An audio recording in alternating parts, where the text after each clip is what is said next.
this course, and I know some of you, I know all of you, and great. And there's lots to say about this course, and so we'll say it all today. And so let's get started. So we're going to start just by trying to give you just a first glimpse at the topics, okay? And our course, as Mike just pointed out, is called Environmental Modulation and Developmental Mechanisms.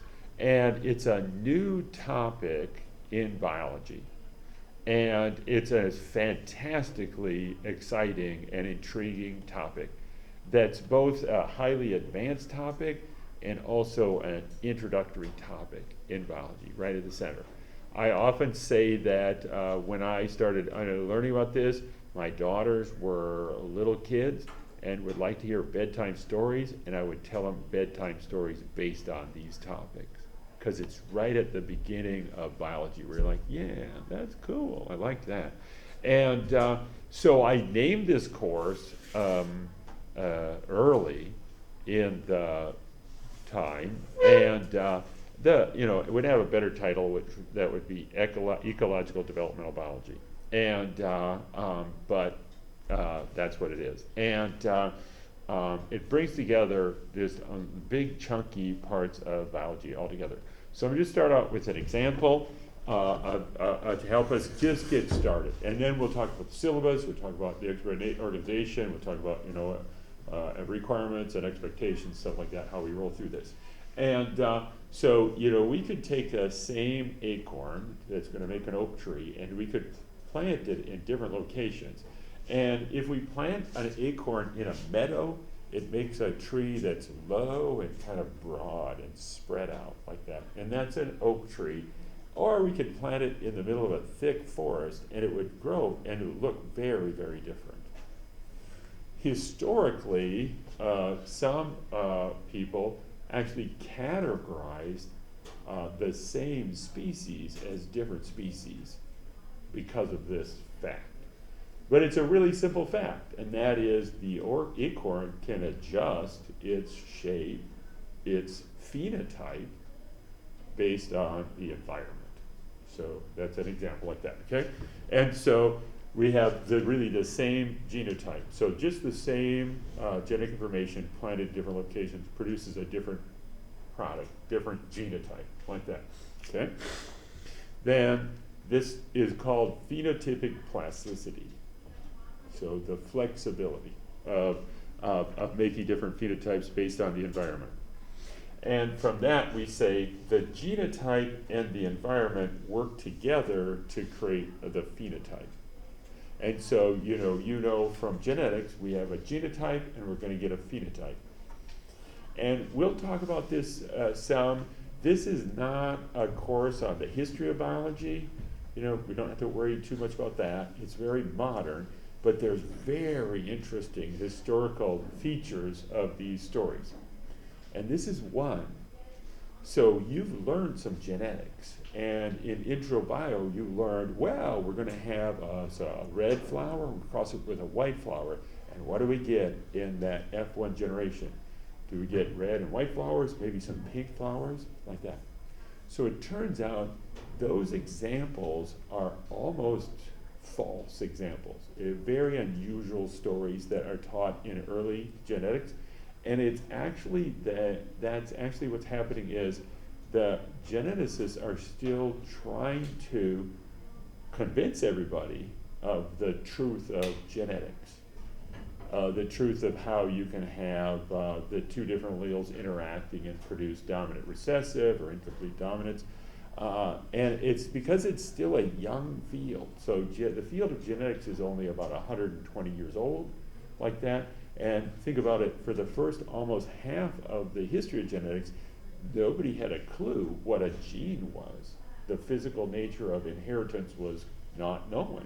And then scientists discovered DNA and really turned it into a physical science.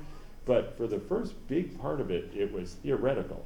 And back 100 years ago, 110 years ago, the early geneticists were theoretical geneticists. there's almost no theoretical biology right now. It's all experimental biology. If you want to learn about something, go do some experiments in a lab. But theoretical geneticists were tangling with this, and we're like, what is going on there, you know? And they were aware that the genotype and the environment could work together, but it's like, ugh, that's frustrating and complicated, right? Like that. So we'll talk about that past history and still how you were even introduced to the field of genetics, and as a result, how this is a surprising topic.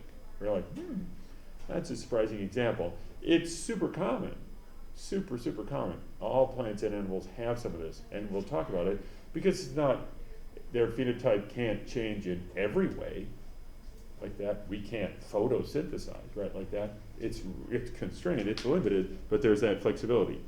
So this effect can either be a couple of specific phenotypes, or it could be a continuous range of phenotypes. And we have our first terms, and the terms are old school terms, but they're still very current. So specific phenotypes are called a polyphenism. Continuous range is called a reaction norm.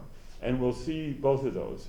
And so you can imagine that this oak tree is more of a reaction norm. It would be a range. You know, it could make quite a few different shapes like that. The most kind of accessible examples are these where there are two specific forms. And we'll see examples, for example, where a butterfly will make a different form if it grows up during the rainy season versus the dry season. And that'll be an example of where naturalist biologists were like, I think those are two different species. The rainy season form will be beautiful, very colored with big eye spots. The dry season form will be really drab. Same species, just looking very different, one or the other. And so that in a polyphenism becomes very specific, right? You don't want a gradation of that. You want A or B, wet season, dry season, like that. And other examples are as simple as our weights and our heights. That's a reaction norm where it just ranges smoothly across the big range, you know, depending on our nutrients, like that. Importantly, even when the environment is involved, these are still genetic traits that are heritable and evolvable. So that plasticity is something that is of a natural selection advantage, and it evolved to do that. So in other cases, you know, a tree wouldn't have the capacity to change shape based on the environment. It just grows, and there it is on that way, you know, like that. Yep. Okay. And so the first half of our course, literally, you know, the first half of the semester, we're going to learn about that, and in plants and animals. And we'll be learning a lot about development and ecology, plus genetics and evolution, like that. And because of that, we'll just be right at the very center of biology. Like, here's a thing where there are people who are thinking in a theoretical way about this, and when they see that range of plasticity, that range of phenotypes, they're like, hey, is that how new species form? Where there is the same species, but a variety of forms. And if, say, the rainy season and the dry season become to be quite distinct and consistent, could we see that one species simply evolve into two species, one of which is always the wet season form and one of which is always the dry season form? That could be what we're talking about in the first half of the course. Could be a very important driver of speciation in biology and evolutionary change, like that. How do we get new species? And this might be a new way, but yet, and also an old way. A new way to the scientist, an old way in nature, okay? So that's the first. Then the second half is it's the same kind of topic, but it's a really different story. And this, because the second half is how the environment can disrupt normal development.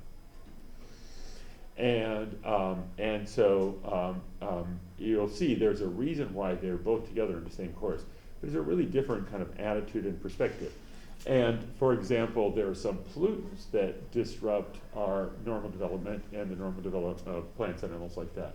And but there's a huge range of specific examples. first step of the course is this normal plasticity, and the second is this disrupted plasticity. How can the environment disrupt what the genotype is trying to produce? And that those topics in our course are part of a big important field in biology that's called toxicology. And it would have to be a really pretty big university before we get to have courses in toxicology for undergrads. But lots of students are really interested in toxicology. When they get exposed to toxicology, that's some cool stuff. Because there's some big principles of toxicology that are satisfying to learn at an undergrad in biology major. And so we'll learn some toxicology. It's a portion of toxicology that we'll learn about. And so here's just an example. We have the oak tree example as the first example of the first half of our course. So pretty much everybody has heard of BPA. It's an example from our second half. It disrupts normal development. It's not something we want to have happen. And BPA is called an endocrine disruptor. And so we'll learn about that concept in the second half of our course. What does it mean to be an endocrine disruptor? Endocrine is synonymous with hormone. It's a hormone disruptor. BPA mimics our natural hormone estrogen and disturbs development that's regulated by estrogen, like that. So BPA mimics estrogen hormone and disrupts sexual development in vertebrates. So in all vertebrates, estrogen and testosterone are the sex development differentiation hormones. And so this would be true in any vertebrate that we'd be talking about, like that, okay? And so here's an example of that. This fish has both male and female characteristics, and it was just wild caught in the Potomac River as an example of that. So that's an example of disruption of sexual development in a vertebrate. Why would we be covering these kind of topics in our course? It turns out for both the first and second of the course, the story is really based on the fact that developmental biologists have learned a great deal of how development happens inside of an animal. So when you see a specific example, it could just be out in nature and it would be like this fish, and we don't know much about this fish, but we see that it's intersex, that is characteristic of both male and female. And right now, you would already know, you should start looking at stuff like estrogen and testosterone, right? Well, it turns out that we know a great deal about the molecular and cellular mechanisms that control sexual development, sexual differentiation in vertebrates. It's all the same, right? The estrogen hormone binds to the estrogen receptor. BPA disrupts development by binding to the estrogen receptor, like that. So it becomes a coherent full field because we know so much about the details of development in organisms that we see something like that, and we need to learn about developmental mechanisms more in our course. But that's why I hope students have taken developmental biology as a background, because it's really helpful in understanding. It's not a black box. You get a major hint. Oh, it's a problem with sexual differentiation. It's a vertebrate. That's going to be something to do with estrogen and testosterone, like that. And that's true of BPA, like that. Okay. And so here's a very different example, because it's not always pollutants and things like that. Here's an example of a medicine that was given to pregnant women in England, and there's a chance you've heard of thalidomide before, used back in 1960 about, and it caused babies to be born with tremendous developmental defects. They often had really reduced limbs. And what's shown here is that during the pregnancy, at different times in the pregnancy, different parts of the body were disrupted by that drug. And so different, folks were born with different problems, depending on when during the pregnancy they were taking the drug. Again, developmental biologists know so much about the timing and the steps and development of a human body that they can point to what's expected to be happening in normal development at that time in pregnancy. And there are different times that are different critical periods for that development. And so, if you took the drug early in development or early in pregnancy, you'd have danger from certain things, later other things like that.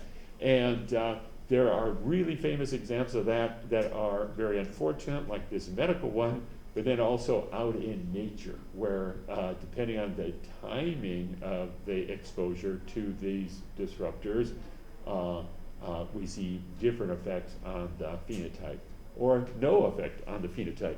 So that's just an example of what we'll dive into in the second part of the course. Stuff like BPA and those concepts, stuff like thalidomide. You know, we're like, oh, that happened in England, so we're not that familiar with it. You might not have heard of this, but at the same time, approximately, that was happening in England, in the United States, doctors were also giving pregnant women a different drug called DES, or diethylstilbestrol, and it caused a disruption in just women in their development that we'll learn about in the second part of the course. And I'll just mention it now because it's just an interesting, first glimpse into the fascination of this field. So what happened is that both of these drugs were considered to try to help reduce morning sickness. And both of the drugs were eliminated, not because there was I don't know about thalidomide. Maybe thalidomide was eliminated because there was a problem. In the United States, DES was given for a year or two, and then doctors just quit using it because it didn't really seem to be helpful. There was no real problem. But what happened is that in the United States, in like about 1980, some young women started getting, a very rare kind of uterine cancer. So young women in their 20s started getting this cancer. And so, folks are monitoring the overall health of populations, and epidemiologists are looking at big populations, and they're saying, what's this spike in this kind of cancer? And at the same time, doctors are finding there was an increase in young women in how frequently they would give birth really prematurely.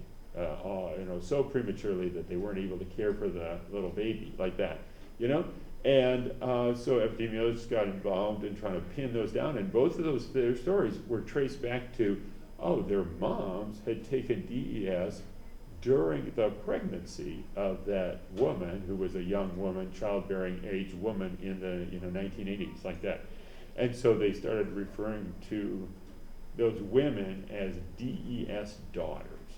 And I think there were like a million American women who were DES daughters.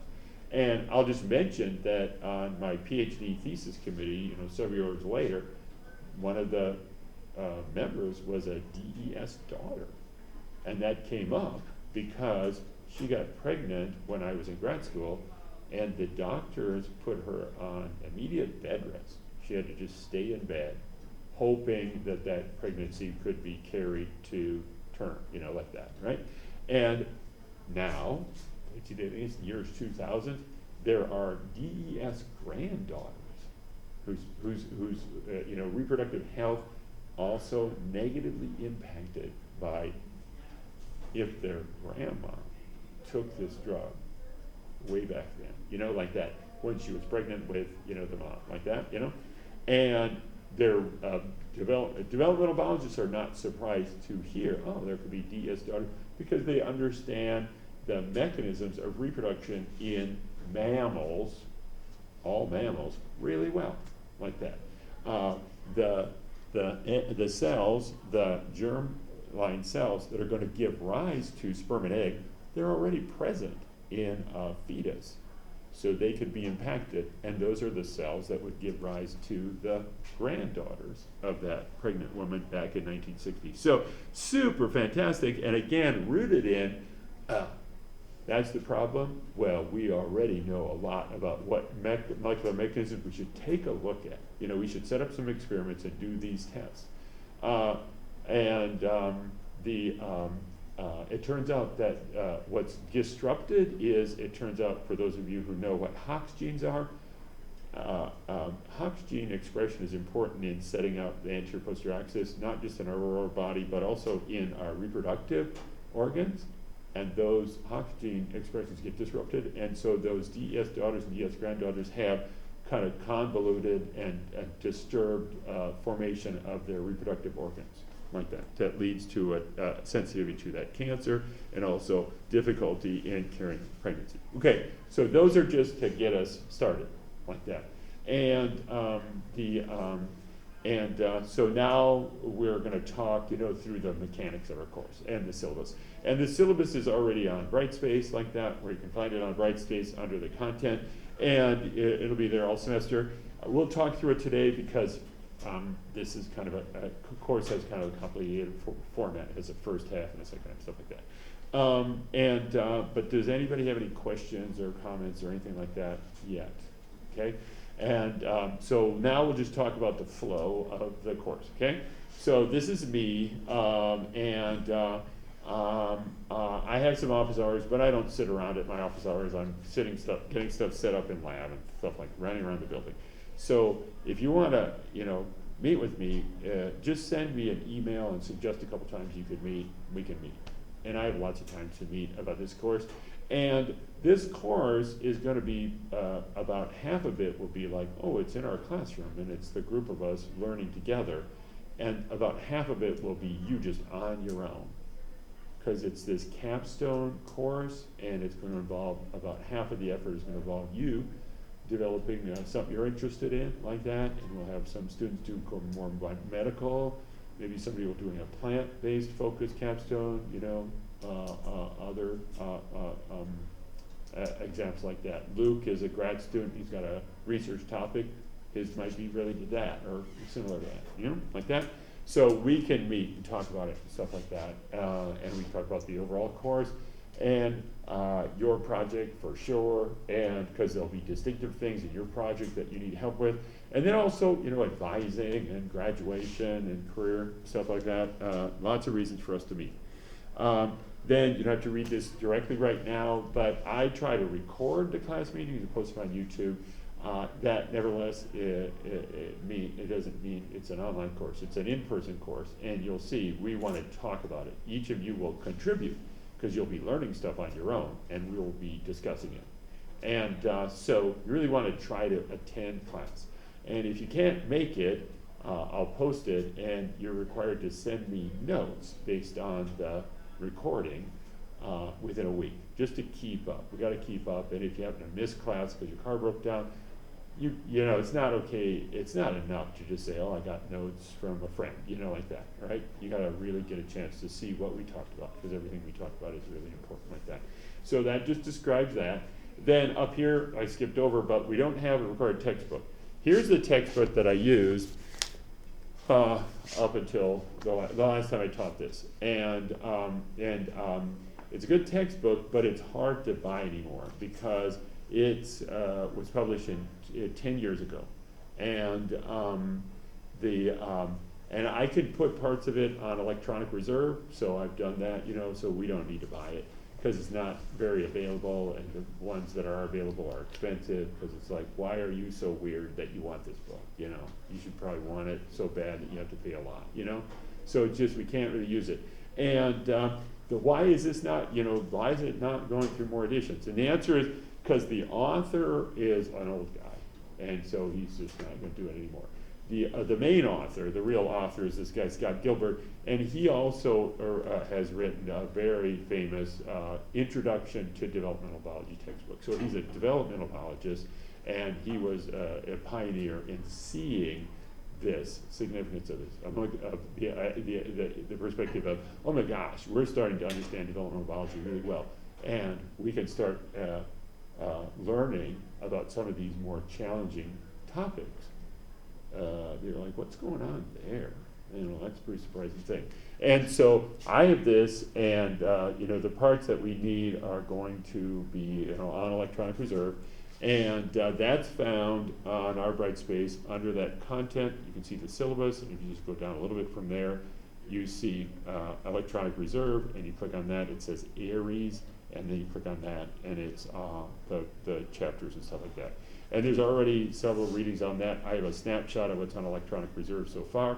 Even, so we don't have a required textbook, but we all have lots of required reading to do.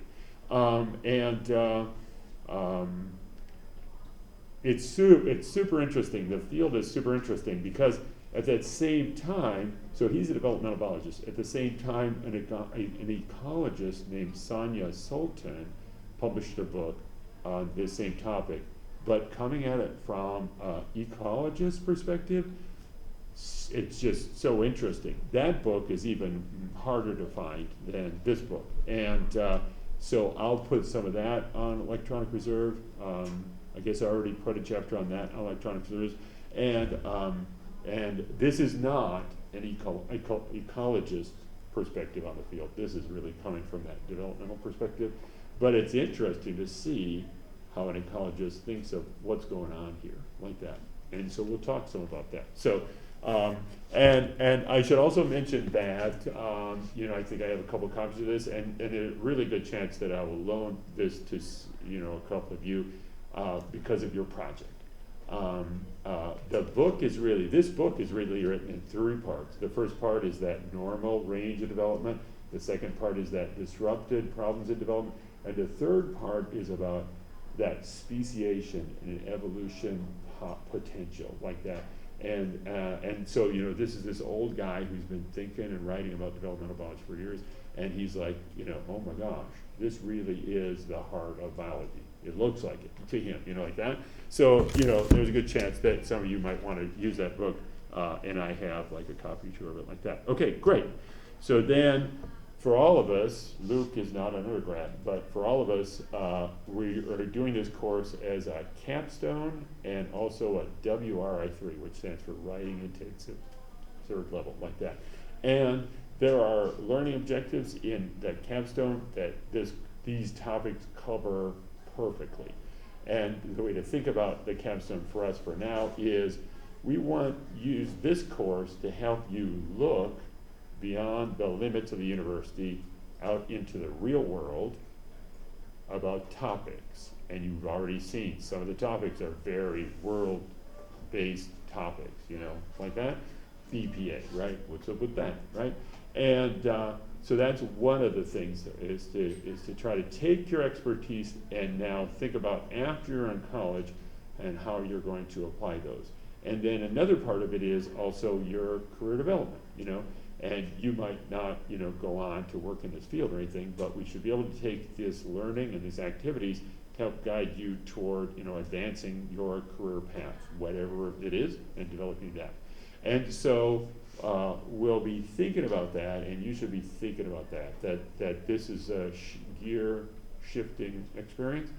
Both of these requirements are general education requirements, so they're not supposed to be you becoming a more fancy biologist, but rather you broadening your perspective on how you fit in and how your education fits into the society and the times and your career path and stuff like that. And so we'll talk about that. It fits in very naturally, as you probably already kind of getting a feeling, oh yeah, this is going to fit in really well with whatever those goals are. What's going on with those as a general education requirement? So you've had some general education requirements in college. Every college and university has those. They're all introductory courses, right? You got to take an introductory course in history and art and so forth like that. And if you're not a science, major science course, math course. So it would be really nice if at least one gen ed requirement was advanced. But how can it be advanced? And the way to make it advanced is to have it occur within the student's major. Whatever that major is, let's take your expertise in that topic, field, and learn about some of these things, right? And so this is a general education goal. And it's to be, broaden those skills that you have, like that. And we're all doing it. Luke's going to do it too, because it's just baked into the structure of our course, okay? So then, if you look at this, again, it's the syllabus. If you look at it, about half of the points are going to be what's happening in our classroom. We'll be learning, the topics, and about half of the points will be this capstone project that you do as an individual, like that. And they're very overlapping in their efforts, okay? And we can talk about that. So the project, the capstone project, that's about half your grade is going to get done this way. And I describe it some already in a Brightspace announcement. So I'll do this today or tomorrow, where I'll create two Google Docs, and I'll share them with Ashton and Luke and Bryce and so forth, like that. And so you'll just have these two Google Docs, and one of them is called your capstone journal, and the other is your capstone paper. And you need to contribute to those on an ongoing basis. So you could be taking notes right now, today, starting to think about your capstone project. And you should write those thoughts down. And you don't have access to this yet, but you can take pictures of your handwriting and just insert them into that document if that comes up. Most of your work should happen in those documents. And what you're going to do is you're going to make a big paper for the end of our course like that. It'll have a deadline at the end of the course, and you can think of it as like it's like a term paper. It's a big project with lots of science references, but it's going to have lots of other writing in it too, because some of it's going to be personal writing about how this fits into who you are and where you're heading, like that. So, in addition to these two big final assignments, we're going to have some smaller writing assignments that fit into those. So for example, we have a 2-page writing assignment pretty soon where you write who you are and how this fits with you and what your career goals are, what you want to do after graduation. And that eventually will be edited and included in the bigger paper. Because this big paper is going to cover a lot of different territory. Here's another example. So as part of your general education requirements, you were required to take a course on ethical inquiry. Now, if you're a transfer student, you may have transferred here from somewhere else where you're like, I don't think I took a course on ethical inquiry. But you probably took something similar to that, or like if you're a grad student. And one of the short writing assignments we'll have during the semester is to try to write about the topics that were covered in that course and how that course helps you tangle with these topics. Most of the time our biology courses are just content. Learn this stuff as fast as you can. This has got to have some reflective stuff where it takes time for you to start processing and being self-reflective. How does this fit into me? But how does this fit in with broader topics that I learned about in other general education courses like that? So just examples of that, all right? So I describe in the Brightspace announcements and the syllabus a little bit. Part of these structures are because I can look at these, during the semester, and I can say, oh, that looks great, or hey, you have to be contributing to these, on an ongoing basis, because I can look at the editing that's done of the documents and when did it occur. It's also a way to reduce, just have AI do your project, because you can't just paste in big chunky stuff and be like, yep, that's that section. You have to work on it there. And this is where you can be collecting your thoughts and references. You can use any references. You can use any website. You can use any previous course. You can use any personal communication. As we go forward and you start developing those individual topics, I will suggest that you contact certain people, like around town, or certain groups. Like, let's, for example, say that you picked, one time a student picked this thing, I can't remember the name of it now, but in the world right now, there are people who are starving to death, right, like children. And when a person is so malnourished that they could starve to death, human bodies undergo a developmental plasticity, a natural ability to flex and make a very different kind of body. And the word for it is an African word, and this student worked on that. that plasticity. And I'm kind of stumbling a little bit because I'm almost remembering the word. And so when I met with that student, I said, oh, so, you know, you could explore that topic locally by visiting like a soup kitchen, because there are free resources in Portland about healthy diets for children, and you know, sharing those with folks who are, you know, limited, you know, food, blah blah blah, you know, like that, right? So you know, I'll encourage you to do that as part of your capstone project, to find local resources and also experts in the topic, or you know, throughout the world, that you might email. Ashton's doing internship at MHRR with Igor Podolsky. I remember one year I taught this, and the student was working on a topic that was similar to stuff that Igor works on, and I had the student, you know, interview Igor, meet with Igor and talk with Igor about what's up. And so, you know, we'll work on that. And so there are lots of different sources of information, and then lots of thinking like that. Here's something that's important to get started on this, like right now, is, you know, start thinking about it and document that. I'll get the shared documents to you very soon, but I intentionally waited, you know, because you'd be like, what's this about, you know? But because you'll kind of bubble along here for a couple of weeks and kind of shift around, like what's your project going to be, right? Because how would you know? And you'll get one you think about, and you'll learn about it. You know, you'll start diving into it, and you should get credit for that, even if it's not your final project, right? So you want to take notes up front on an ongoing way, certainly every week, working on this topic and doing it in that document. You know, so we see ongoing effort and shifting and thoughts and meetings, stuff like that. Okay? Anybody have any question about that right now? So here's, you know, some more about that in the syllabus. So take a look at that to help guide you. We're all in this, you know, together, even though these are individual projects. Okay? There's no specific format for the references. Just document them. You know, again, they could be links and stuff like that, and you'll refer to them.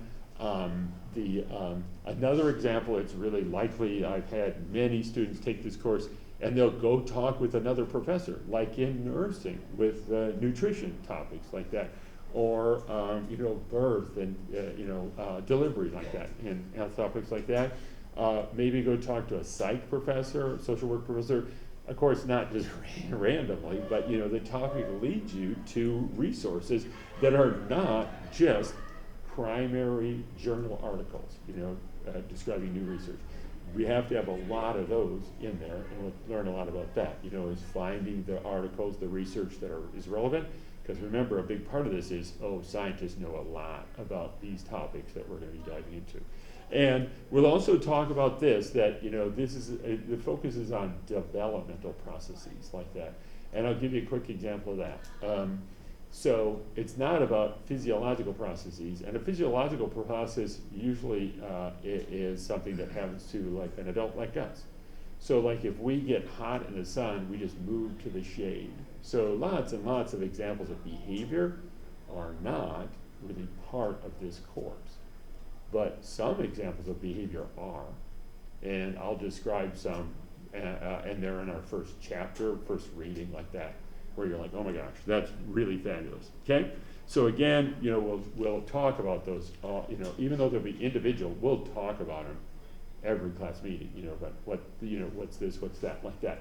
So this is just how we're taking off. Okay, so there's some reading. It's on that electronic reserve, and I already mentioned some of it. So there's the preface for our book, just a few pages telling like what the heck is this, and then I put some pages from this book on electronic. Oh no, it's actually a like a PDF, an announcement, and you should read this by Monday, because on Monday we're going to talk about lifespan as our first topic, and what is that, like 13 pages. So that's, you know, what do you need to do this week? Well, take a look at that preface. Pay attention to when I share the Google Docs. Start adding to, especially, you know, the capstone journal, your thoughts. and ideas as you start to kind of deal with these topics. And don't worry if they're, dumb or, dead end topics, just document them. It's the capstone journal is not a final product. You're not going to clean it up and hand it in. The capstone paper is also going to be something where you will finalize it, but I'll be able to see all the editing you did in it, all the writing you did over time. So, if you're the kind of person who's like, I have a daughter that could do these in one night, 30-page paper and just crunch it out. But that's just goofy and weird, and she's lame and goofy and weird, like that, where you're just like, you should live a different way. That's my daughter. I have a nephew who, as a young child, started paying classmates to do all his homework. And as a high school kid, started playing poker for money to pay kids to do his homework for him. So instead of doing his homework and studying, he had to go out gambling. And my brother, his dad, talked to my nephew, Thomas, and said, many times he said, Thomas, that just is not the way school is supposed to work. And Thomas, who was just a tremendous smartass, would say, well, Dad, have you ever seen a business person and how they do work? It involves a lot of paying other folks to get stuff done. So get used to it. I'm just a young business person, like that. And sorry, I got distracted by that. But the very funny ending to that story is when Thomas, my nephew, was going to turn 21, his parents set up a giant family trip. And they went all over Disney World, Disneyland, all over. They came up here to Maine, the 4 family members, and the trip ended in Las Vegas on Thomas's 21st birthday. And my brother said, go pay for the trip. And Thomas did. By playing poker for money in Las Vegas. So anyway, I don't know how I got started on that, but sorry. It's just a really classic family memory.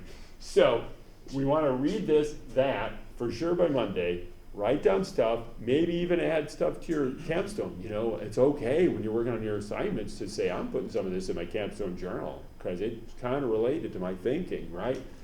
Get some, double dipping credit. And then we're going to read chapter 1, and we can dive into that, but definitely get those first 2 things done in lifespan. And so here's our electronic reserve now, and I'll just show you that so we have the preface, and see it says ecological developmental biology, and then we have the first 3 chapters from this book.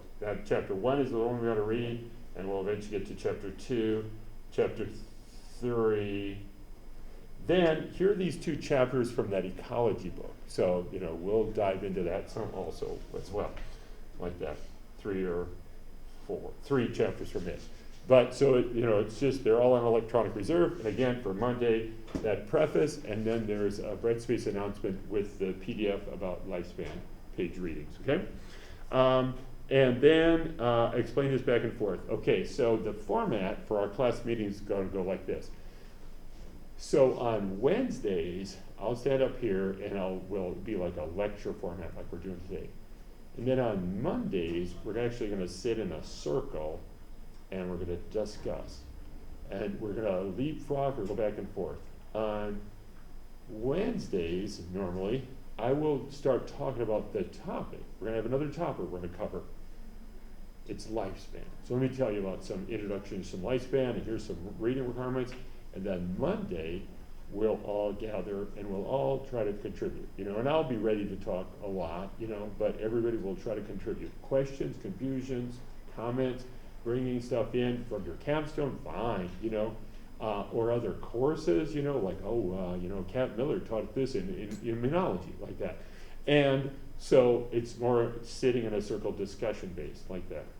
Back and forth, every Wednesday lecture, every Monday more of a discussion on a topic, okay? And so as you prepare, because you have to prepare for Mondays, you need to write some stuff down. that you're bringing.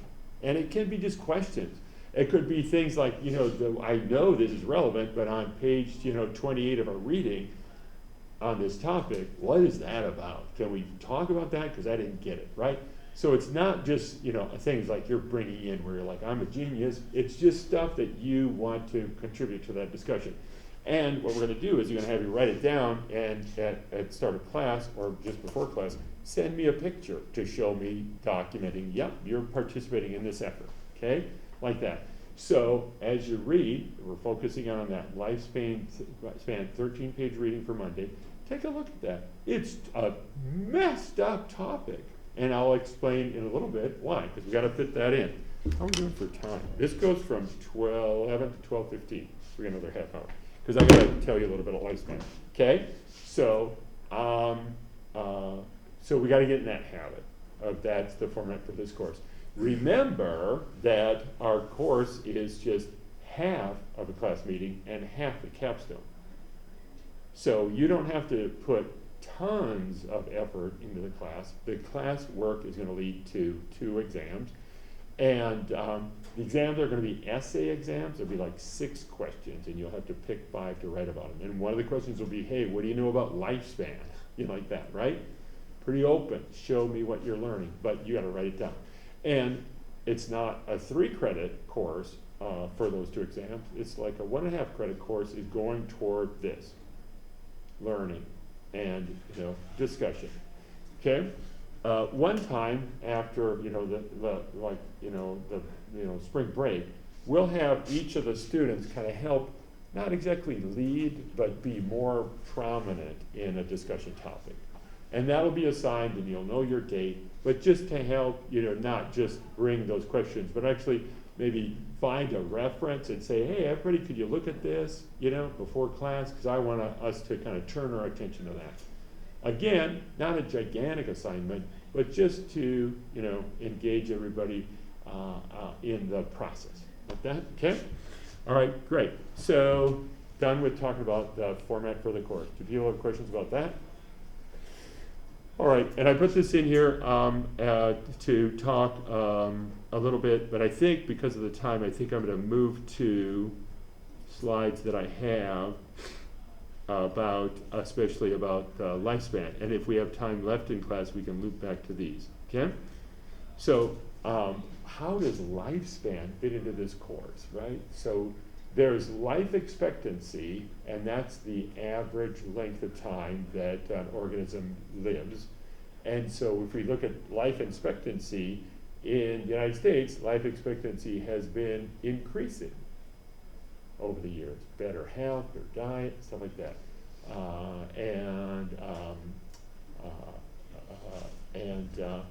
There something that's different is lifespan. And lifespan is the average length of the time that a species lives based on ideal conditions. If you had ideal conditions, how long does a species live?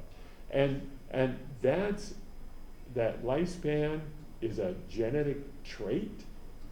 It can evolve through natural selection,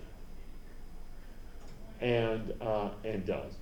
And when we think about it, we know about the idea of lifespan. So, for example, dogs and cats have a shorter lifespan than us. Mice and rats have an even shorter lifespan, and those are some pets. Sometimes you might have a pet turtle. They can have a longer lifespan than us. Some do, like that, some species. And it's specific to the species, like that. And it seems like it's something that's pretty locked in. So not a topic for our course, it seems. Yep? What do ideal conditions mean? Well, it's kind of hypothetical or theoretical, to get to the concept that there's a difference between life expectancy, that's just how long are you going to live on average given the conditions, and then lifespan, and that would be what's kind of the maximum this species would live if given its best chance. Yeah? Yeah. Because there is a lifespan, right? Where we can't treat our pet dog, beagle, really well and get it to live as long as a human. It's just dogs grow old. And that's going on is we grow old, and that's what's happening. It's aging, that's causing us to have a specific lifespan. We age slower than a cat or a dog. If you love dogs, you know that different breeds of dogs, so same species, but different breeds, have different lifespans. And I can't remember, but smaller dogs, older dogs, I think smaller dogs tend to live longer, dog breeds, than older dogs, like that. So it's super fascinating, and it has there's a lot of focus on a human lifespan, because people don't want to grow old, right? And that's what it's about. It's about slowing the rate of growing. It's not about living long as an old person.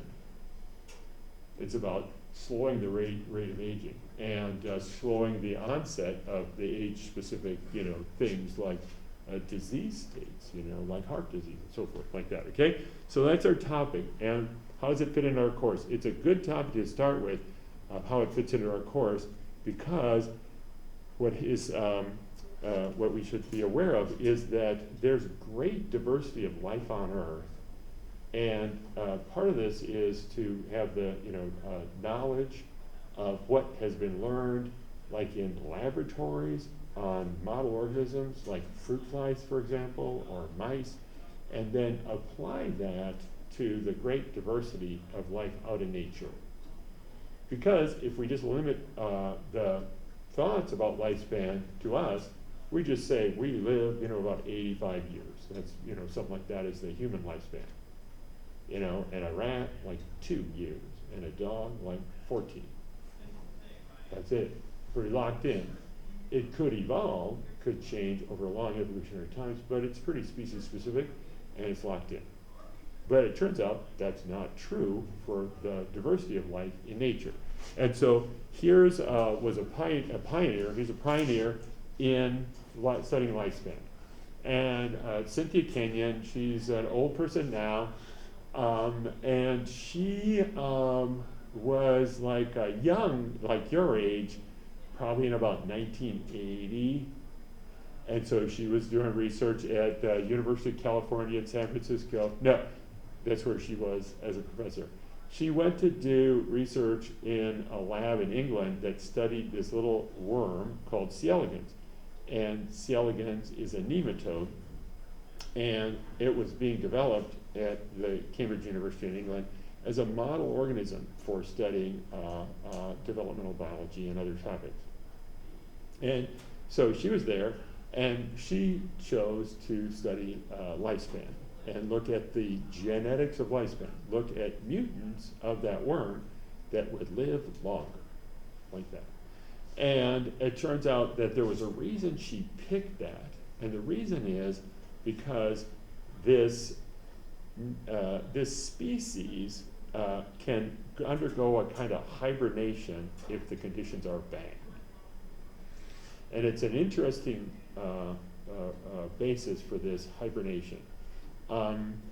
The basis is if the young worm is growing in an environment that is crowded with other worms of the same species, or that really is too hot, or that lacks nutrients, as it's developing as a juvenile, it will go into this arrested stage. And the arrested stage is like hibernation, but it's a developmental arrest because the animal is molting as it grows, and it molts to this stage, and it's called a dower larva, and our reading covers that term. And the dower larva has a thicker coating, and then it also has some sensory organs that are focused on the environment, detecting a couple of things. One is nutrient availability, and another is detecting the presence of a pheromone. So a pheromone is a scent-like cue, chemical cue, and the cue is produced by that species. So it's monitoring the density, the crowdedness, and it can stay in that arrested stage for about 5 months, waiting, and can come out anytime the conditions improve. And what she found is that through looking at genetic mutants that could live longer, she found that how that organism went into the dour stage actually caused its lifespan to extend. So humans just have one fixed lifespan.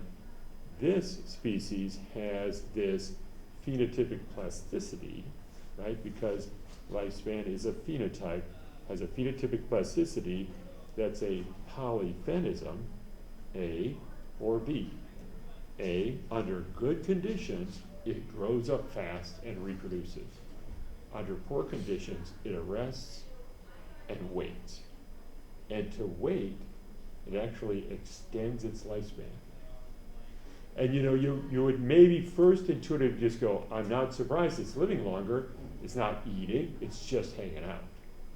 It's almost like it's, stored on a shelf. And stuff lasts longer if you just store it on a shelf, like that. But she discovered through these genetic mutation experiments that lifespan was actually being extended. Because when she looked for older animals, she looked for mutants that did not go into the dour, arrested stage, but just grew up and lived longer. And when she found the mutants were all involved in that dour stage. So she found out, the pathway to the dour stage and the natural pathway in that species to extend its lifespan. And so we start out with a topic like lifespan, where, we're just like, I don't know, it's pretty locked in, we're gonna live this long. And by looking out into the diversity of nature, is there a diversity of lifespan? And the answer is yes. And then she had to pick a model that was really good because it was being studied in the lab, a lot was being learned about it. And so as the scientists were learning about the story, she was learning about lifespan. So she picked on something that was very convenient. She's a really good example to talk about also because of her career path. So in that research, it's really hard to do genetic analysis of lifespan because the phenotype is, are you dead yet? And that's really hard to gauge in a little worm. You poke it and you're like, poof, I don't know, seems pretty dead, like that, right? So it's just a hard phenotype to chase down versus like the color of a flower, is flower red or not, right, like that. So she struggled with it, and her colleagues in the lab that were studying other topics went on to be super famous, like that, really quickly, really famous people that won Nobel Prizes. Like the people she worked with, like 4 of the people won Nobel Prizes, and she's just plugging away with it. But there were people who said, that's a good topic, when she got a chance to explain it, they're like, holy smoke, that seems like cool stuff. And so she got a good job at the University of California, San Francisco. So she was out there, and you've never heard of that school because it's just a big medical center in the heart of San Francisco. And she was, but a really famous research setting. And so she just kept plugging away at it. And I don't know, probably about 10 years ago, she got a job at a new company that offered her a lot of money. And the company is called Calico. And the company was started by Google. And so there's a time that you might have heard where Google, it just has so much money that Google did a kind of financials thing where they created a new company that's called, I think, Alphabet, and it's the parent company of Google. And they were doing that just to hide all their money and what they're using their money on. And one of the things that Alphabet made was this new company called Calico. And Calico stands for the California Life Company. And they hired her, and they didn't have a limited budget. I can't imagine how much she's getting paid. And they hired a bunch of really famous scientists in other areas to put that together, and they're doing research on lifespan. And here's just a little bit, about the biology of the story. And what she found was there was actually in the animal a hormone pathway that was regulating the lifespan.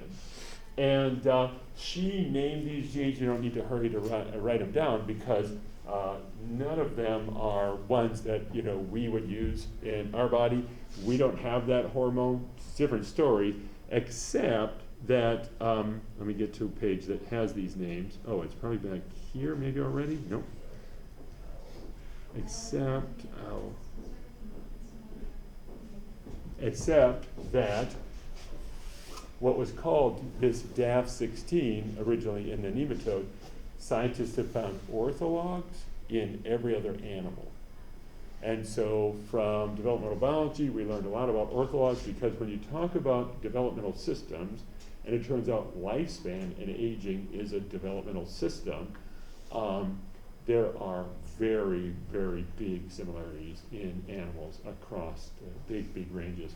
And so people now call that FOXO. And we have a gene in our bodies called FOXO.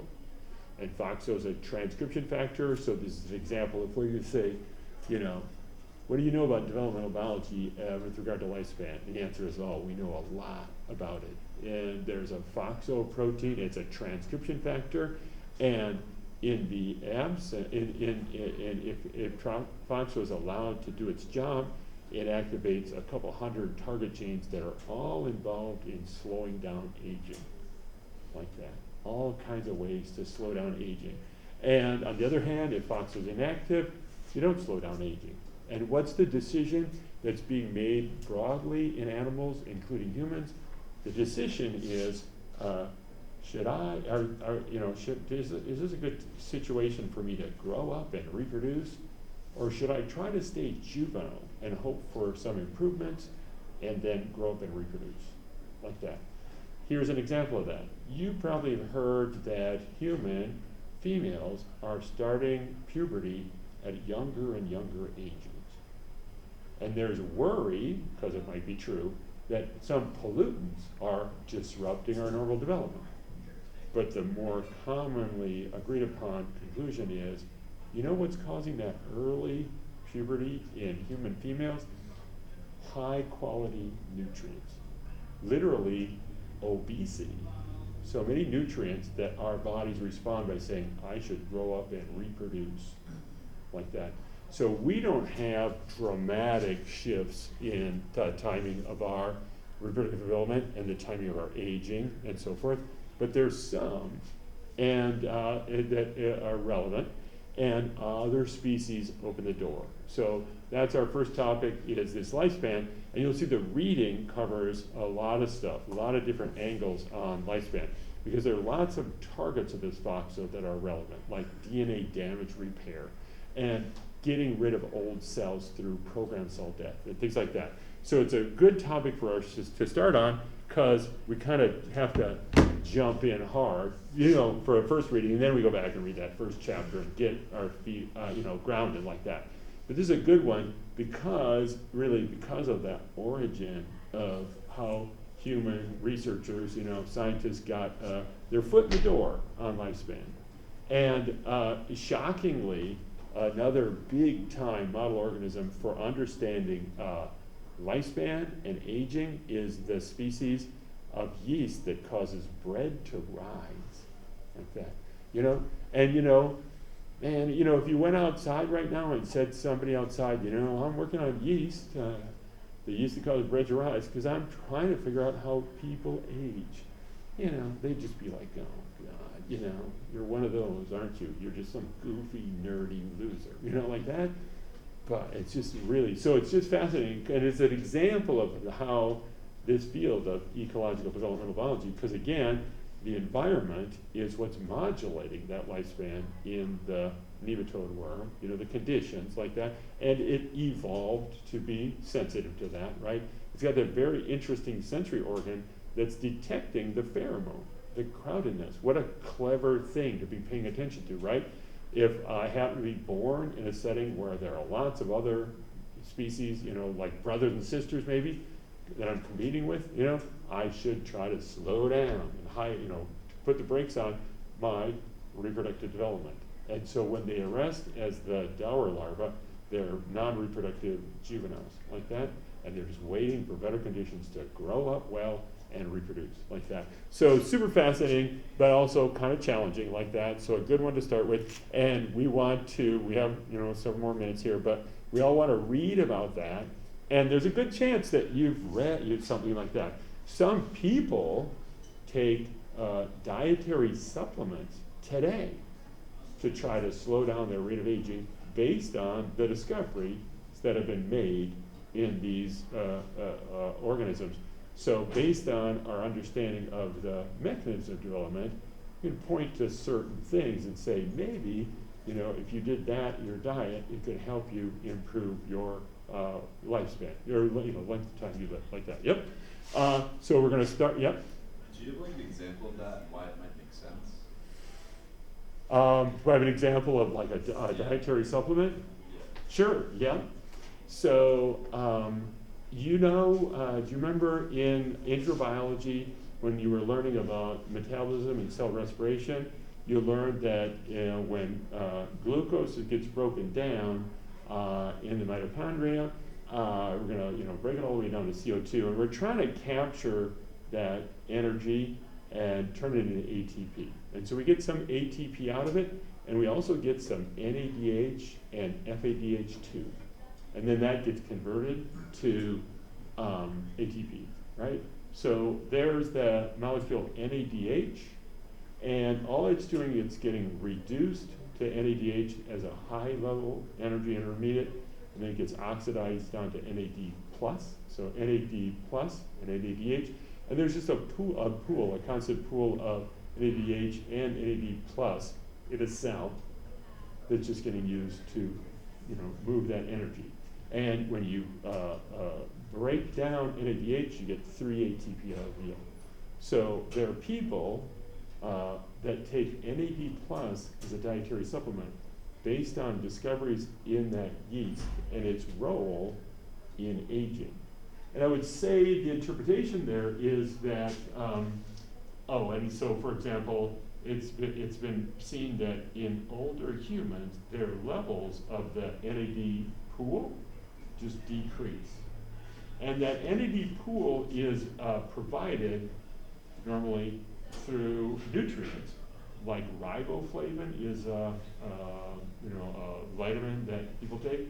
That's a precursor to the NAD pool, and so older people have less of that. And so there's a famous professor at Harvard, fairly famous professor at Harvard named David Sinclair, and he was doing a postdoc at MIT in like 1990 when that lab discovered that NAD levels affected this yeast's ability to live longer. And so that lab at MIT and others made a company that sells that dietary supplement like that.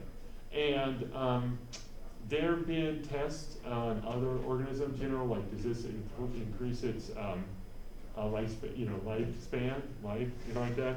And I don't remember if I've seen any of that, but you can just Google this David Sinclair Harvard NAD, and he talks about it. And he talks about it to the general public a lot, like that. And so, it's just a surprising thing to see, because he's like, just all that stuff down. Yeah. Here's another example is that I don't remember if it's in our reading, but this is another example that would be not a dietary supplement, but a human strategy. So it turns out that, and then, I think we got to go. Yeah, so this, there's lots more to say, but I think we're getting going, right, on the right page. And I know all of you, so, we can meet, we can talk, and get this all worked out. And, but it's cool stuff, and rangy stuff that we're gonna pull together and, learn from, yeah? So here's another example. So it turns out that if you just are raising mice in cages, you give them like nice chow, food, and they eat it, and they don't get fat. The mice just naturally eat an amount of food, and they're like, I'm done. There's food left over, but I'm not going to eat it all. And so you could measure, well, how many calories does that mice naturally eat a day? And then you can adjust the caloric level of its food by just adding fat calories, or reducing calories from the food, same, basic nutrients, but just higher calorie or low calorie. And there was a lab at MHR where Ashton's doing internship that studies that topic a lot, and this thing. because you can do that, and what you can do is you can see, like we'll have these different diets, all full nutrients, but higher or lower calories. And that if you look, the mice live the longest on a diet that's less calories than they normally would eat, given, full food. And it's like 70% of the calories they normally eat. And you do the same research on fruit flies and other species, and you find out that's always the case. It's less calories, and people call that caloric restriction. Not just the natural amount of calories they've been allowed to eat, but a little bit less. And it's pretty consistently about 70%. So there are plenty of people who are trying this caloric restriction diet, good healthy nutrients, but just less calories. And if it's like 70%, it's really sad to look at it. You're like, look, there's your lunch. And you're like, oh man, there's not a lot of food there, buddy. Like I see half a burger and two fries, come on, and no ketchup, like that. But there are plenty of people who practice this dietary restriction. And that's an example where I know they're like, that's working other animals. But what about mammals? What about primates? And they, I don't know, it's a few years ago now, they did a big long-term, because it takes years, right? Long-term caloric restriction study in some primate, some monkey in a lab setting, and it didn't really help their lifespan, like that, right? Because, how broad-based is it like that? Would it work in us, And so, but there are plenty of people that do that. So there are examples like that. And on the web, there's a lot of quackery, but there's a lot of examples where that's been developed, that there's some, kind of alternative maybe kind of strategy to try to live long like that. Yeah, so that's just another example of that. And you'll see, it's very fascinating because like you may have heard something about telomeres, and telomeres need to be maintained to keep things alive and stuff like that. There are lots of different examples. Maybe this will be the last thought, then we gotta go. So this Cynthia Kenyon, I know her because I interviewed for a postdoc position at UCSF years ago, and she told me, and tells everybody, that back in the day she was at a meeting of scientists that were studying lifespan, so experts in lifespan, and she asked, hey, just a quick show of hands, raise your hand if you think animals age kind of like a car, where the car just gets used and it wears out. And of these experts, more than half raise their hand, and that's not correct. We don't wear out and die. Our bodies are intentionally aging us at a certain rate, like that. It's not like a car analogy is correct at all. And even the experts thought that, right? So it's a thing, right? It's a good challenge for us to read that, about that, to bring that in. So read it, write stuff down. Remember, you can either before class or at the start of class, I'm going to say, send me a picture of send me an email of what you've got. And I'm not going to look at that carefully. It's just, come on, we got to kind of contribute. So on Monday, we'll sit around. We'll talk about lifespan for some time, but also I'll plug in, like here we go with our, shared Google Docs, and here we go with this and that, to keep our course rolling. And then next Wednesday, I'll lecture like this and, move us to another, topics like that, okay? So, yeah, and again, I just think this is fantastic. When I got this approved as a capstone, all the people on the capstone committee, they're not scientists, and they're like, what?